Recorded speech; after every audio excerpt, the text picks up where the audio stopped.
Boa noite, turma. Tudo bem? Então, dando sequência aí no conteúdo de tensões, a gente vai ver agora a capilaridade, né, em solos.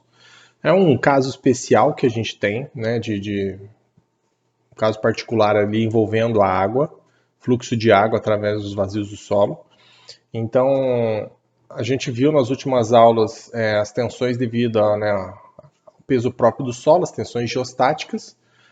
Entendemos lá a parte do princípio das tensões efetivas, né? Cálculo de pressão neutra, tensão total e tensão efetiva. E aí agora a gente vai entrar nesse caso particular, que é bem simples, que é a capilaridade. Terminando a parte de capilaridade, já vou entrar na sequência já em tensões devido a agentes externos, então obras, né?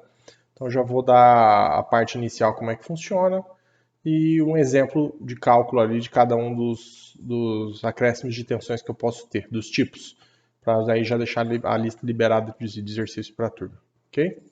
Então, começando em capilaridade, a gente tem esse efeito de capilaridade ocorrendo em diversas situações práticas nossas, né? Então, a maneira mais fácil de você entender o que é capilaridade, né? O que é a capilaridade? Basicamente é a elevação da água contra a ação da gravidade, através dos poros de um solo, né?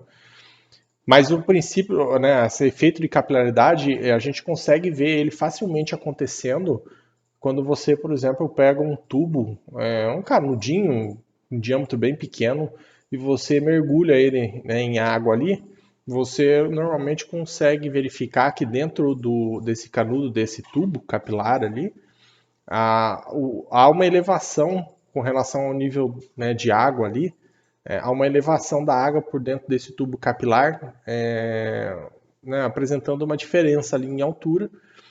E essa diferença em altura, basicamente, é essa elevação. Então, é o efeito de capilaridade ocorrendo, assim como a gente tem representado aqui na imagem. Ok? Então, o nível d'água estabelecido está aqui, eu coloquei um tubo capilar, então o nível d'água dentro do tubo ele fica bem mais alto que o nível externo aqui, né, que é o nível normal ali do local ali. E essa elevação é caracterizada como efeito de capilaridade. E esse efeito de capilaridade também que é responsável por dar essa coesão aos nossos solos, que eu até comentei com vocês nas últimas aulas, né, que a gente teve em sala, que os solos, né, por exemplo, arenosos, a gente consegue visualizar isso facilmente, que quando você insere água num solo arenoso, esse solo arenoso você consegue moldar, por exemplo, né, fazer uma escavaçãozinha, fazer um castelinho de areia, esse tipo de situação. Então, por quê? Porque essa areia, em contato com água, acontece esse efeito de capilaridade e a gente tem um ganho de resistência temporário ali enquanto essa água está presente, porque você tem a ligação entre os grãos. Né? Então, a capilaridade, o efeito de capilaridade dá esse benefício para o nosso solo, que é um aumento de resistência que a gente vai entender aqui como é que funciona. Tá? Então, só também de curiosidade, para tubos capilares aí imersos em meio líquido, a gente tem uma equação aqui que relaciona, né, essa elevação que eu vou ter, o valor dela em centímetros, de acordo com o diâmetro do tubo que eu estou mergulhando. Tá? Então, é uma equaçãozinha bem simples. Então, eu colocando o diâmetro do tubo capilar ali em centímetros, eu vou ter a elevação, a ascensão capilar, que a gente chama, né? E quanto que vai ser aqui dentro do meu tubo capilar. Essa equação ela também é válida para solos, sendo que esse diâmetro aqui seria mais ou menos os vazios dos solos ali, né, dos espaços ali capilares, que no caso, por exemplo, do nosso solo em Cascavel é extremamente pequeno, né, dado em décimos, centésimos de milímetros, então depende da situação, tá? Aqui tem uma explicação simples aqui das forças, né, do que acontece. A gente também entende, né, por capilaridade aquele menisco que se forma geralmente quando você trabalha com água dentro de proveta, por exemplo, em ensaio de sedimentação, que é aqueles meniscos que se formam, né, nos cantos aqui, geralmente devido a essas forças que a gente tem tangenciais ali ao redor do minha proveta, por exemplo, tá? Tá, mas como é que funciona e o que muda para a gente no cálculo de tensões? Então, sempre quando você analisava a pressão neutra, do nível d'água original que a gente tem ali, né, estabelecido no meu problema, sempre as pressões neutras para baixo daquele nível d'água são pressões neutras positivas, valores crescentes, E são dados, né, pelo peso específico da água, como a gente viu na última aula, vezes a altura de água que eu tenho acima do ponto que eu estou analisando aqui embaixo. Né? Então, qualquer ponto que eu pegar aqui para baixo do nível d'água, eu vou ter uma altura ali de coluna d'água, que é esse H1. Então, dependendo do ponto que eu estou pegando aqui embaixo com relação ao nível d'água, eu vou ter uma pressão neutra diferente, positiva sempre. Quando eu tenho um efeito de capilaridade acontecendo, significa que o nível d'água que estava aqui antes, ele se elevou e parou numa certa posição, por exemplo, aqui em cima. Quando esse nível d'água estabeleceu, né, um novo nível aqui em cima, essa elevação, essa altura de ascensão que eu tive, geram pressões negativas, neutras, né? Pressões neutras negativas nesse trecho. Então, o gráfico ele fica desse jeito, né? Eu teria um gráfico de pressão neutra positiva, daquele ponto do nível d'água original para baixo, ou seja, não muda nada o problema para mim, naqueles pontos onde eu já tinha nível d'água. E naquele ponto onde eu não tinha nível d'água, que agora eu tenho, eu vou ter uma pressão neutra negativa, que vai ter um valor, né, aumentando em módulo, conforme eu subo até o ponto onde o nível d'água está agora. Então, ou seja, no ponto onde o nível d'água parou por capilaridade, é onde eu vou ter o maior valor negativo de pressão neutra, né, devido a esse efeito de capilaridade que está acontecendo. Tá? Então, não é difícil, é um efeito localizado no cálculo de tensões, então não complica muitos problemas, você só tem que ficar alerta no exercício, se por exemplo o exercício está informando para você que está ocorrendo o efeito de capilaridade ou não, ok? Então, o efeito de capilaridade, né, em resumo, a gente pode informar lá, né, concluir que é um efeito que causam pressões neutras negativas em um certo trecho, e pelo princípio das tensões efetivas, como a gente viu na última aula, né, quando você tem pressão neutra negativa, como a tensão total é igual à tensão efetiva mais a neutra, e o valor da minha tensão neutra é negativa, ela vai passar para o outro lado, ela vai passar somando a tensão efetiva devido à inversão de sinais.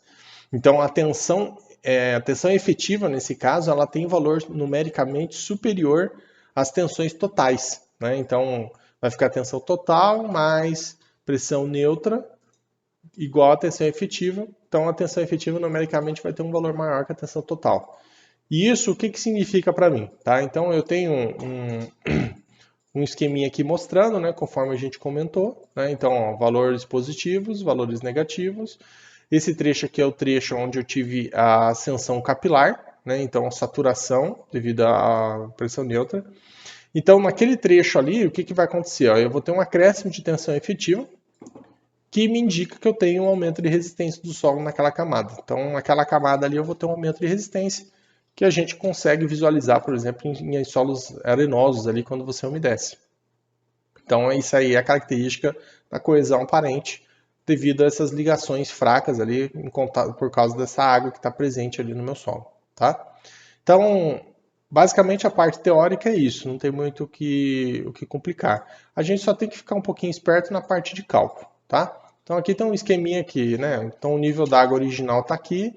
Onde o nível d'água original está é onde eu teria o zero aqui nas minhas pressões neutras, e para cá positivo, para baixo, né? Positivo. Então para baixo não muda nada do que a gente já está acostumado a fazer.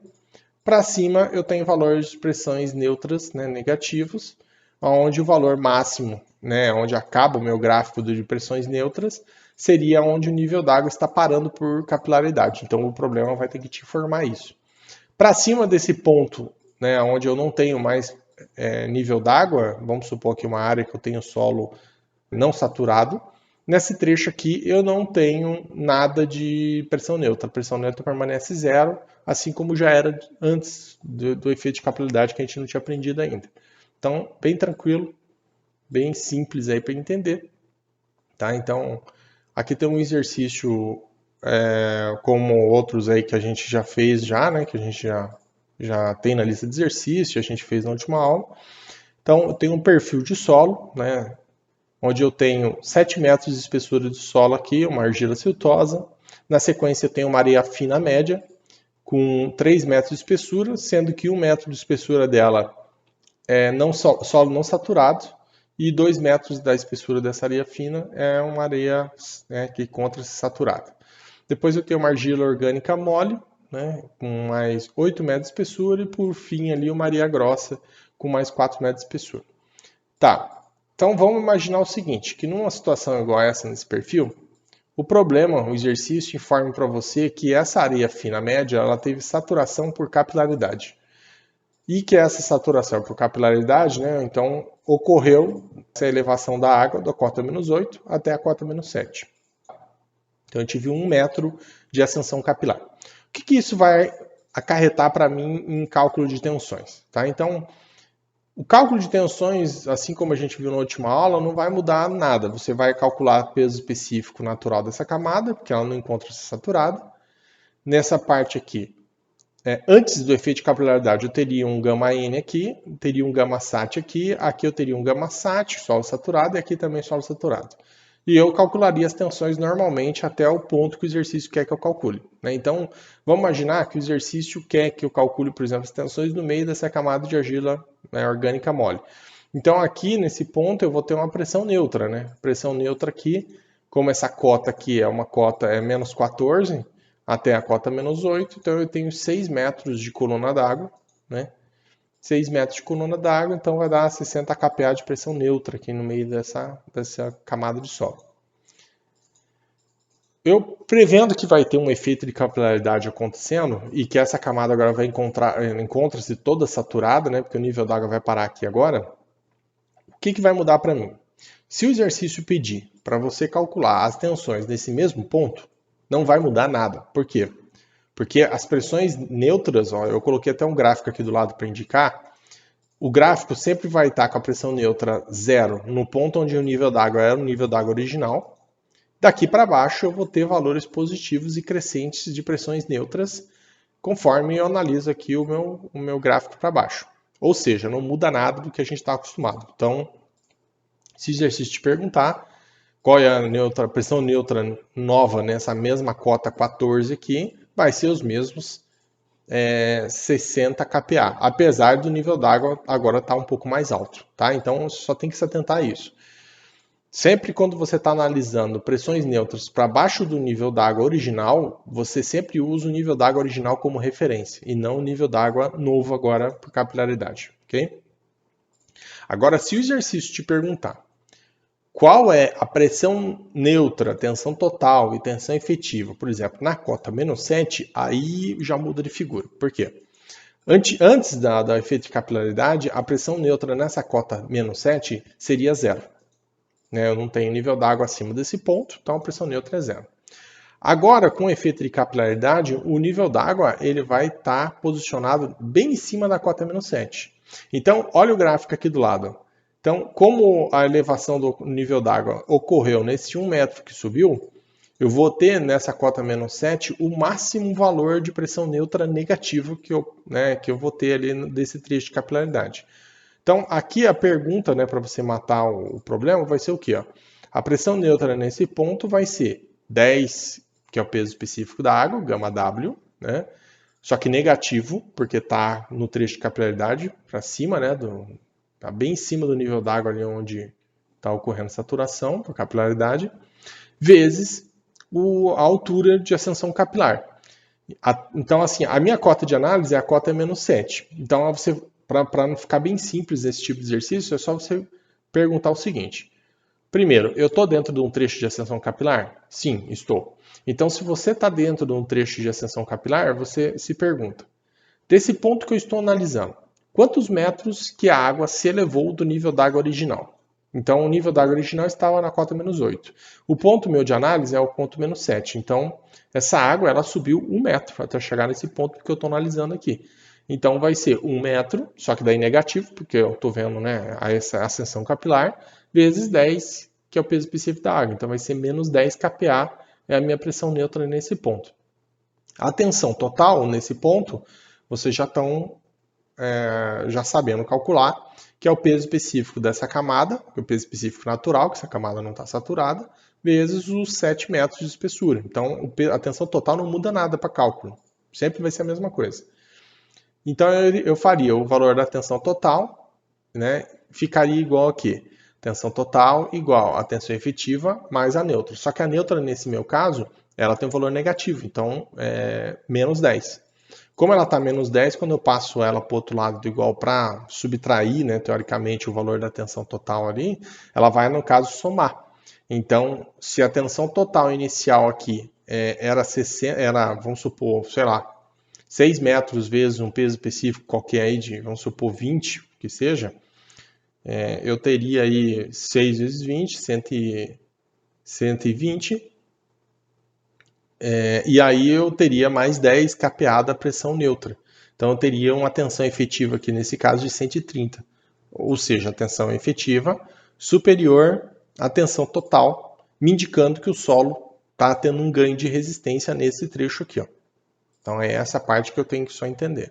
Então assim, no meu exercício, eu só tenho que ficar ligado, a única coisa que vai alterar é se nesse trecho aqui o exercício estiver te pedindo valores de tensões nesse trecho aqui onde está acontecendo capilaridade. Se ele te perguntar tensões nesse trecho aqui, onde não está saturado por capilaridade, as coisas permanecem da mesma maneira, tá? Eu não tenho pressão neutra em nenhum ponto aqui. Aqui eu teria as alterações, conforme a gente já falou, e daqui do nível d'água para baixo, todas as minhas pressões neutras permanecem sendo calculadas da mesma maneira que a gente já estava acostumado. Tá? E se eu tiver que calcular as tensões neutras, tensões totais e efetivas bem no nível d'água aqui original, né, ou é só olhar no gráfico, a tensão neutra permanece sendo zero. Então não muda nada também. Então, bem simples. Eu até proponho vocês a realizarem esse exercício, tá, no caderno, já para dar uma praticada. Lembrar de calcular todos os pesos específicos para todas as camadas. Essa camada só não foi dado o gama S, pode adotar 27 kN por metro cúbico para poder resolver o exercício. E as demais camadas aqui foram informados os pesos específicos aqui todos. O gama sub a gente tem no caderno, é o gama sat menos o gama W. Então eu fornecendo para você o gama sub, automaticamente você sabe já qual que é o gama sat dessa camada e não precisa nem usar essa porosidade que foi informada, tá? Então, fazendo esse exercício aqui, recomendaria vocês calcularem antes e depois do efeito de capilaridade em 4 pontos distintos. Né? Quais seriam os pontos? Por exemplo, aqui no meio dessa camada, aqui na cota menos 7, na cota menos 8 e na cota menos 14. Tá? Aí já dá para dar uma exercitada e vocês entenderem como é que funciona. Prevendo, né, que eu vou ter nível d'água original aqui e a elevação do nível d'água em 1 metro aqui acima devido ao efeito de capilaridade, ok? Mas daí calculo com os valores corretos, né, e a gente vai ter lista de exercícios na sequência aí para vocês praticarem mais um pouco, ok? Então é isso aí, pessoal. Vamos para o próximo tópico nosso aqui agora, que é tensões devido a esforços externos. Então, essa é a última parte de tensões que a gente vai abordar, né? Então, é uma parte um pouco mais extensa. Aqui é onde a gente vai começar a complicar um pouquinho as coisas, né? Somam-se mais informações aí nos problemas. Até então, a gente só estava calculando tensões devido ao peso próprio do solo. Acabamos de ver capilaridade. E agora a gente vai começar a inserir obras, né? E os carregamentos devido a essas obras em profundidade no meu solo. Então, qualquer tipo de obra que eu executo na superfície, né, seja uma laje em concreto para um piso de barracão, uma laje ali para apoio de um reservatório de água, qualquer situação assim, uma obra mesmo, feita em radier, né, em uma laje maciça, como fundação, ou até estacas, né, de obras, assim por diante, todas essas situações me geram esforços em profundidade. Tá? Então, para simplificar esse tipo de problema, a gente tem algumas considerações que foram realizadas ali pelos desenvolvedores ali de todos os ápicos e todos os métodos que a gente vai utilizar. Tá? Então, normalmente é utilizada a teoria da elasticidade para distribuição desses esforços que a gente vai estar calculando na sequência. É admitido que o solo apresenta um comportamento elástico linear para facilitar também a previsão das deformações e das tensões em profundidade. Tá? Também é admitido que o solo apresenta homogeneidade, que a gente sabe que não é 100%, né? Então, no caso aqui é admitido que o solo tem propriedades iguais em todos os pontos, em todos os sentidos. Tá? Então, a gente tem deformações semelhantes ali, pesos específicos constantes em profundidade para uma dada camada, né? Então, toda aquela camada tem um peso específico constante. Isso a gente já estava fazendo até então, mas só para reforçar. E também que o solo apresenta aquela propriedade de isotropia, né? Então, que as propriedades são iguais nas três direções, as três dimensões. Tá? Então, basicamente é isso. Agora, quando a gente começa a analisar obras, o nosso problema torna-se 3D. Até então, a gente estava analisando perfis de solo em 2D e a gente facilmente calculava a tensão e profundidade. Por que até então a gente não estava analisando em 3D? Porque quando você analisa tensões devido a um peso próprio, o solo gera uma carga, né, uma força, por metro quadrado. Então, a gente trabalhando com unitário de 1 metro no outro sentido, para a gente tanto faz, tanto fez, o valor sempre vai dar o mesmo. Ou seja, em qualquer ponto que eu pegar para analisar as tensões do meu solo, né, naquela dada cota, mas em pontos diferentes, em posições diferentes, sempre as tensões que estariam sendo propagadas em profundidades seriam iguais, porque eu tenho solo em toda aquela área, naquele maciço. Agora, quando eu analiso obras, a obra ela tem uma largura definida, ela tem um comprimento definido e ela tem uma tensão lá em cima que está sendo aplicada sobre o solo definida. Então, o meu problema ele agora passa a ser, né, obrigatório a análise dele em 3D. Por quê? Porque se eu tenho uma placa de concreto numa dada posição aqui, e ela está aplicando uma tensão, já por lógica a gente já consegue entender isso. Se eu estiver analisando pontos embaixo dessa placa, vocês concordam comigo que eu vou ter uma maior influência de tensão? É claro que quanto mais profundo, menor tensão chega. Mas eu vou ter uma maior influência de tensões logo embaixo da placa do que pontos que estejam mais distantes da placa naquela mesma profundidade. Vamos supor que eu estou analisando 8 metros embaixo da minha placa ali em profundidade no solo. Então, um ponto logo embaixo da placa, 8 metros de profundidade, vai ter muito mais influência das tensões dessa placa do que um outro ponto, também a 8 metros de profundidade, mas a 15 metros de distância. Tá? Então, você tem que ter isso em mente quando você vai resolver um exercício desse. Então, matematicamente, se você achar um resultado diferente disso, você já tem que ficar alerta. Tá? Então, ok. Considerando isso, a gente tem 3 tipos de carregamentos que podem estar atuando sobre o solo e aí eu tenho métodos diferentes para cálculo desses 3 tipos de carregamento. O primeiro tipo de carregamento, e é o mais simples, são cargas concentradas. Tá? Então, no probleminha, eu teria um ponto de carga. Né? Então, se tiver em 2D ali o corte indicando, eu vou ter uma carguinha concentrada com valor ali em toneladas ou em quilonewtons que está sendo informado. Que tipo de carregamento que eu vou analisar como carga concentrada? Então, normalmente são cargas muito altas e que têm uma área de aplicação muito pequena. Tá? Então, normalmente, fundações localizadas de torres de transmissão, qualquer situações, estacas que tem um carregamento muito alto naquele ponto, né? Fundação de obras. Então, esse tipo de situação. Tá? Então, como eu tenho uma área muito pequena, é considerado como uma carga concentrada. Nesse tipo de situação, se eu quiser saber qual que é a tensão que está chegando numa dada profundidade, então vamos supor que, conforme o desenho aqui, ó, eu tenho a minha carga sendo aplicada aqui. Vamos imaginar que aqui é a superfície do meu problema, né? Eu tenho aqui um plano horizontal, tenho um plano, né, vertical e tenho um plano em profundidade, que é um plano, né, no sentido X aqui, na minha linha aqui. Nesse caso, o que vai acontecer? Eu vou ter um acréscimo de tensão, se eu estiver analisando, por exemplo, esse ponto A aqui, essas coordenadas x, y, z, esse ponto aqui vai chegar uma parte dessa carga, vai chegar aqui embaixo. Repara que eu estou transformando uma carga pontual em quilonewtons ou toneladas, que seja, em uma unidade de tensão. Eu estou transformando essa carga em uma tensão. Vai chegar uma tensão aqui por metro quadrado. Quanto? Então, a gente utiliza essa equação, que é uma equação bem simples de aplicar. Então, a tensão que chega naquele ponto A, devido à carga P, é dado por 3 vezes a carga P. Aí, essa carga P, para trabalhar com unidade internacional, eu vou estar trabalhando com quilonewtons, dividido por 2π R à quinta. Esse R aqui é o mais complicadinho, já vou explicar. E, né, isso aqui tudo vezes Z ao cubo. O que é o Z? O Z é simples. É só você analisar, vamos supor, nesse plano meu horizontal, a minha carga está sendo aplicada nessa cota 0, vamos supor, na superfície, E aquele meu ponto A que está indicado ali no desenho, ele está, vamos supor, a 10 metros de profundidade em relação à superfície. Então, qual que é o Z? O Z é justamente essa distância entre o plano horizontal lá em cima e o plano horizontal onde está o meu ponto, né, lá embaixo.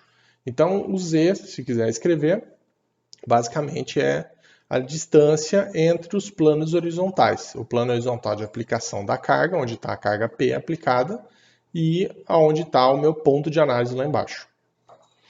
Já o R, né, o R é um vetor de distância, por isso que ele acaba sendo um pouquinho mais complicado. Então o R é essa distância em diagonal aqui, ó, do ponto de aplicação de carga até o ponto meu de análise lá embaixo. Só de olhar o desenho você já entende, né? Aqui, como eu já estou analisando um problema tridimensional, esse vetor R é um vetor R tridimensional também. Então, ele vai estar ali contido, né, nos 3 eixos ali, nos 3 planos.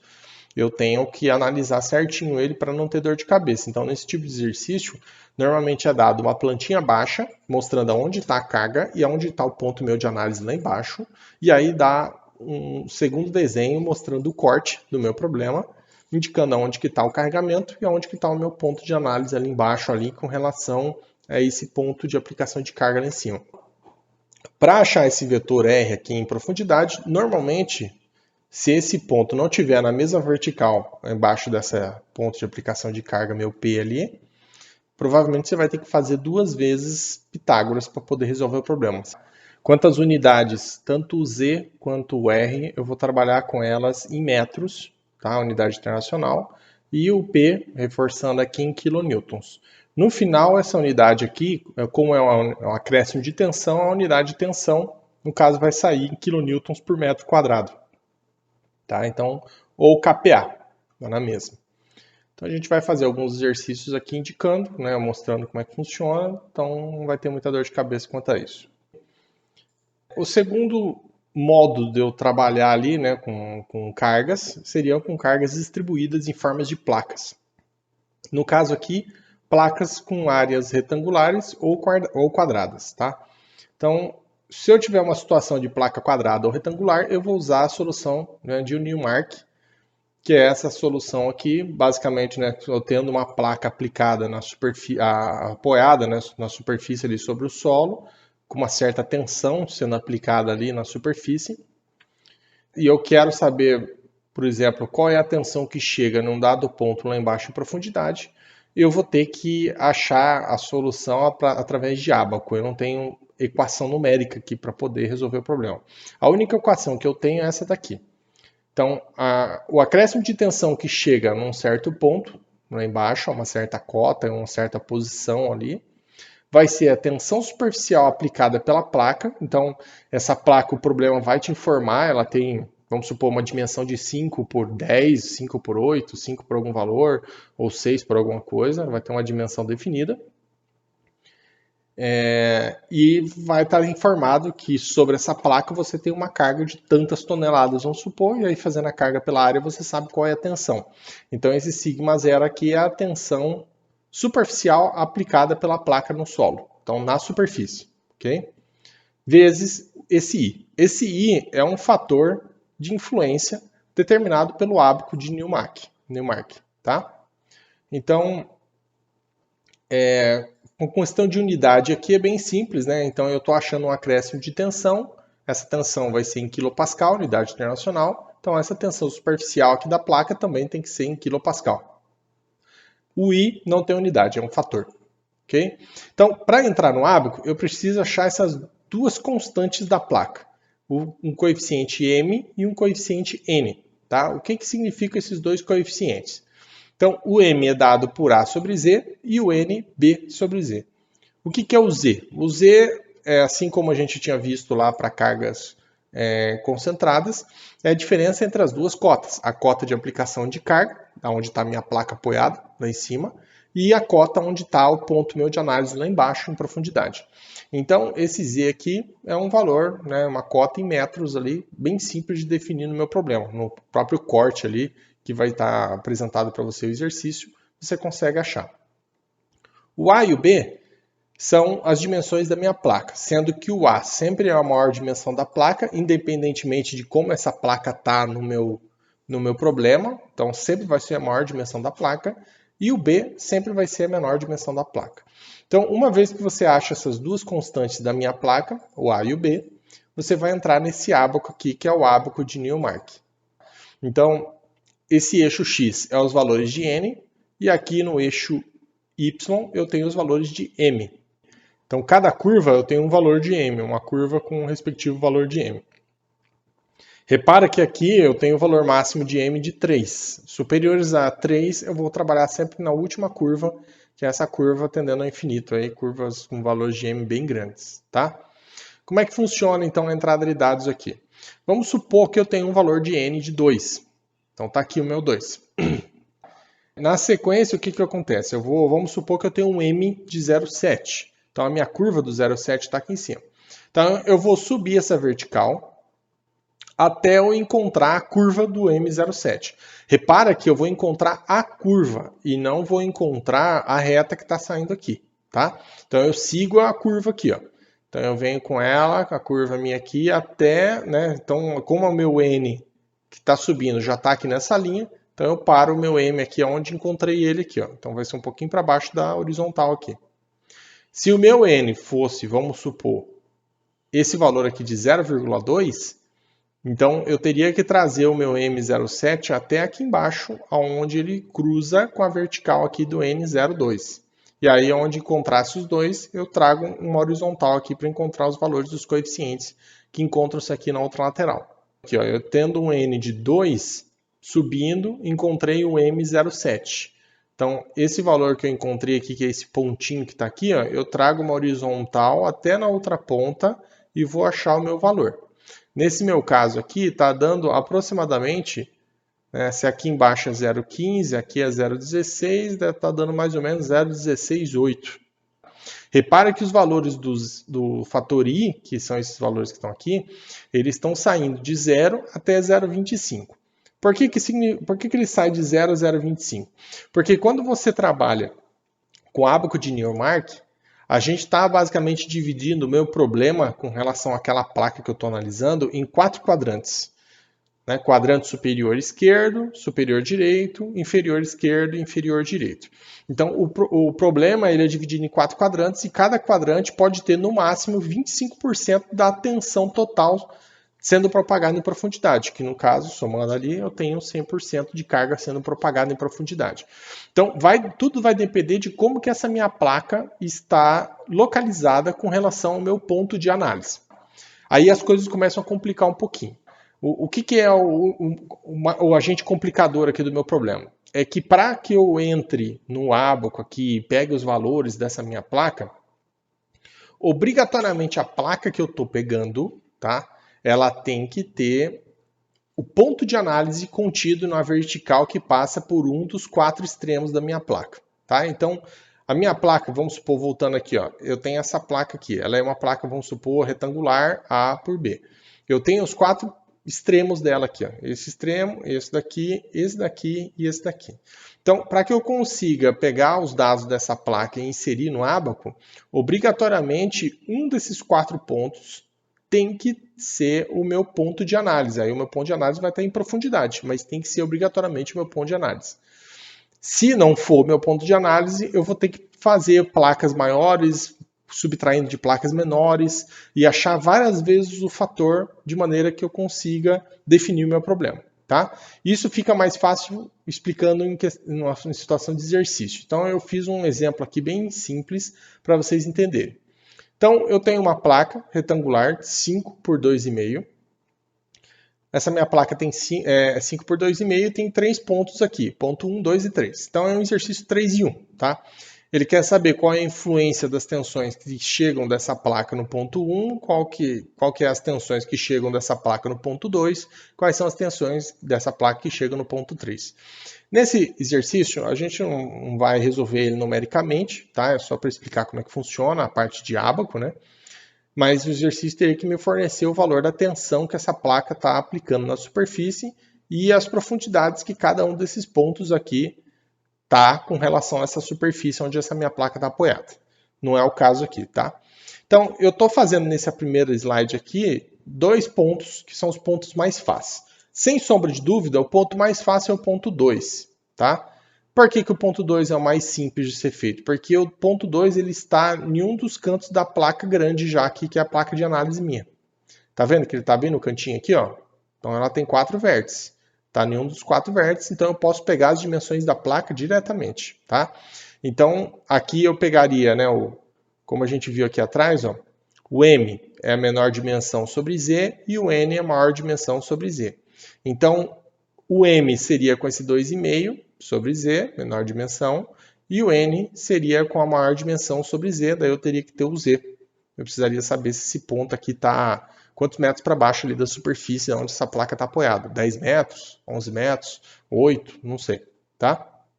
Então, com isso eu acharia o fator.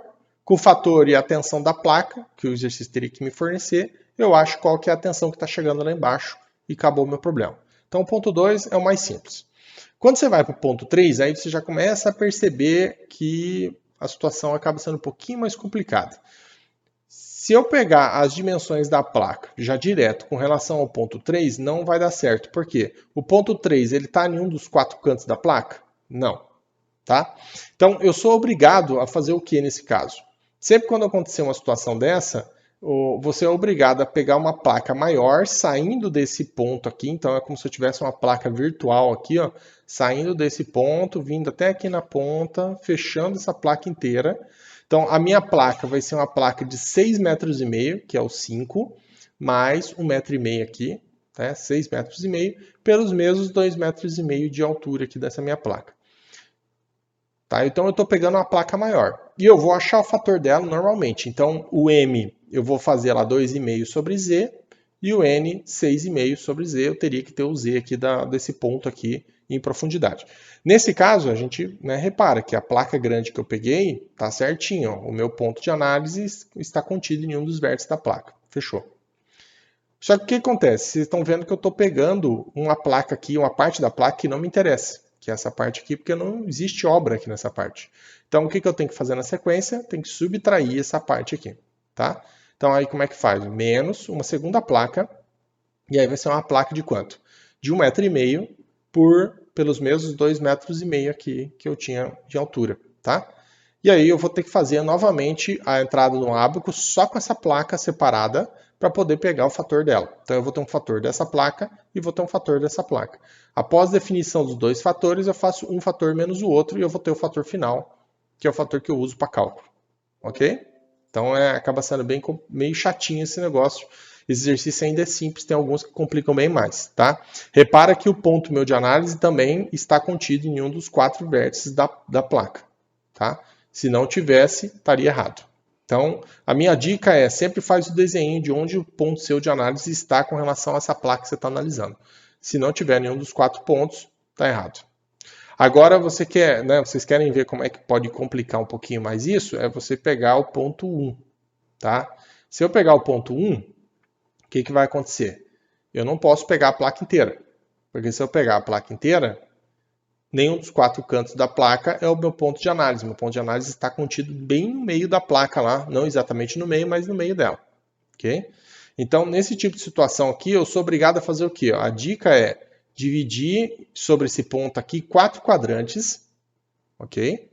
Então, eu estou cortando aqui na horizontal, cortando na vertical, dividir essa placa em 4 pedaços menores. E aí sim fica fácil. Por quê? Porque eu vou ter um quadrante superior, onde eu vou ter uma placa menor. Eu vou ter um outro quadrante superior do lado direito com outra placa menor. Quadrante inferior esquerdo e quadrante inferior direito. Cada quadrante eu vou ter um pedaço de placa, que somado aos 4 pedaços de placa, eu tenho a minha placa inteira. Problema resolvido. Tá? Então aqui eu fiz aqui só para deixar exemplificado. Ó.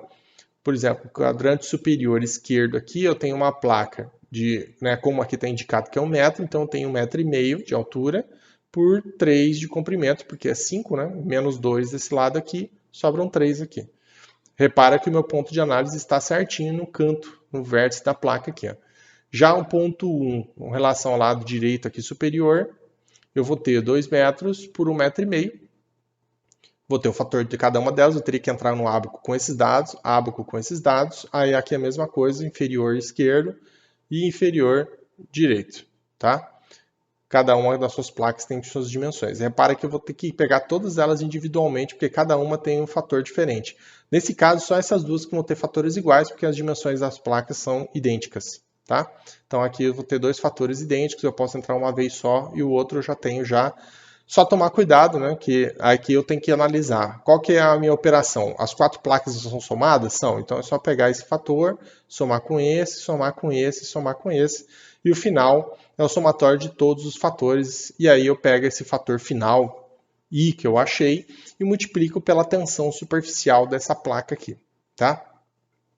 Aí a gente começa a ter algumas variações em exercício, né? Então, por exemplo, o exercício pode estar informando, por exemplo, para mim, que todo esse lado esquerdo da placa, na verdade, tem uma tensão e o lado direito da placa tem outra, tá? Se eu tenho tensões diferentes aplicadas dos dois lados, eu não posso somar todos os fatores. Por quê? Porque eu tenho tensões aplicadas diferentemente nas placas. Então eu teria que pegar só as do lado esquerdo, somar os dois fatores e multiplicar pelas tensões que essas placas aqui exercem. E a mesma coisa do lado direito na sequência. Tá? Então a gente pode ter também esse tipo de variação, eu tenho que ficar esperto com esse tipo de coisa no problema. Agora, se a tensão tem a placa tem uma tensão única, aí é só somar, como eu fiz aqui no exemplo, e multiplicar pela tensão, acabou, já achei o resultado direto. Mais um último exemplo aqui, esse aqui eu não resolvi, eu estou deixando como problema para vocês para treinamento aí, né? Daí a gente vai ter uma live para fazer alguns exercícios mais complicados aí na sequência. Esse aqui é uma placa com essas dimensões irregulares, tá? Tem 3 pontos de análise, tem o ponto B, ponto A e o ponto C, tá? Então cada um tem a sua complexidade, cada um vai ter placas completamente diferentes uma das outras para pegar. Vou fazer um exemplo aqui com vocês para vocês entenderem como é que funciona, tá? Não vai ter gráfico aqui, então acompanhe, por favor. O ponto B, por exemplo, eu tenho que pegar essa placa aqui com relação ao ponto B, ok? Como é que eu vou pegar essa placa desse formato irregular? A dica é, então, como a gente já tinha comentado, eu vou passar uma linha vertical aqui, uma linha horizontal cortando. Verifiquei que eu só tenho esse quadrante aqui, a minha placa toda contida nele, com o quadrante inferior direito, tá? E aí a dica sempre é fazer o quê? Fazer uma placa só, pegando tudo que eu tenho ali da minha placa alvo de análise. Então a minha placa grandona é 15 por 12, tá? 15 por 12. Mas professor, e essa parte aqui? A gente vai ver isso na sequência. Então eu pego uma placa com tudo, 15 por 12, fechou um quadradão aqui, um retângulo, né? Inteiro. Esquece o ponto A, esse ponto A não existe. Então tá aqui. Quando eu fiz essa placa inteira, eu peguei uma parte que não me interessa. Eu preciso subtrair isso aqui. Como é que eu vou subtrair isso? Ah, eu posso fazer então uma placa de 2 por alguma coisa aqui? Não posso. Por quê? Porque se eu pegar uma placa, né, aqui no caso é 15 menos 9, então vai dar 6 metros essa parte aqui. Fazer uma placa de 2 por 6 eu não posso fazer, porque nenhum dos 4 vértices aqui, o meu ponto B, que é o meu ponto de análise, está contido em nenhum desses 4 pontos. Então eu não posso fazer isso. Eu vou ser obrigado nessa situação a fazer um retângulo saindo do ponto B, vindo até aqui com 6 metros e descendo até aqui na ponta para poder subtrair toda essa parte aqui, mas na verdade o que eu estou querendo subtrair é isso. Mas eu sou obrigado a subtrair isso aqui por causa dessa partezinha aqui. Tá? Então eu vou fazer um retângulo inteiro aqui subtraindo tudo. Então vai ficar uma placa de 6 por 12. Tá? Na sequência, como eu subtraí tudo, eu estou subtraindo uma parte da placa que eu não deveria ter subtraído. Então eu vou somar ela novamente. Então eu vou fazer uma terceira placa de 6, só que daí com um valor menor aqui, né? No caso é 12, aqui é 2, então é 10, né? Então vai ser uma placa de 6 por 10. E aí eu fechei e adiciono essa placa. Então eu vou ter 3 placas nesse meu problema. Uma grandona de 12 por 15, uma menor aqui de 6 por 12, e aí, né, subtraindo, e aí na sequência uma somando de 6 por 10. Fechou. Ok? Faço a operação entre as 3 placas e aí multiplico pela tensão. Então, nesse caso aqui, eu estou até fornecendo o valor de tensão e a profundidade para vocês poderem fazer o exercício certinho, o cálculo aí no caderno e já começar a praticar. O ponto A, por exemplo, ele é bem simples de fazer, não vou nem falar sobre ele.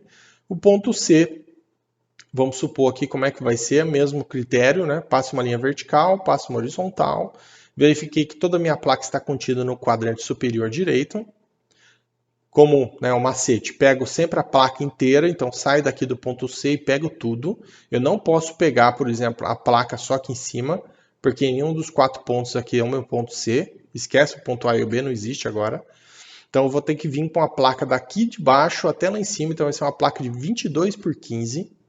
Quando eu faço isso, eu estou adicionando coisas que não me interessam, então eu vou subtrair isso. Então, para eu conseguir subtrair essa parte, eu vou ter que ser obrigado a sair com uma placa daqui, vir até essa parte e subtrair isso aqui, ó.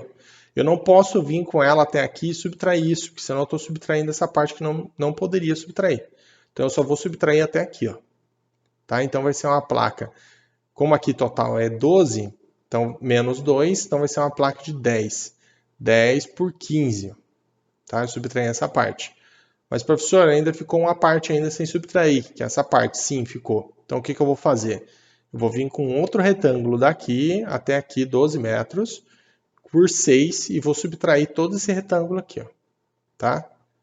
Mas daí a gente tem um outro problema aqui, né? Então, eu subtraí esse primeiro retângulo, subtraí esse segundo retângulo aqui agora, e quando eu fiz isso, eu subtraí 2 vezes esse miolo aqui, ó, tá?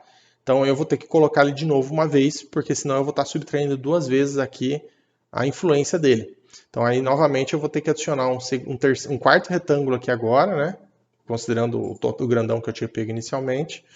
Eu vou ter que colocar uma quarta placa aqui, que é esse retângulo aqui menor, que vai ser um retângulo de 10 por 6 somado, tá?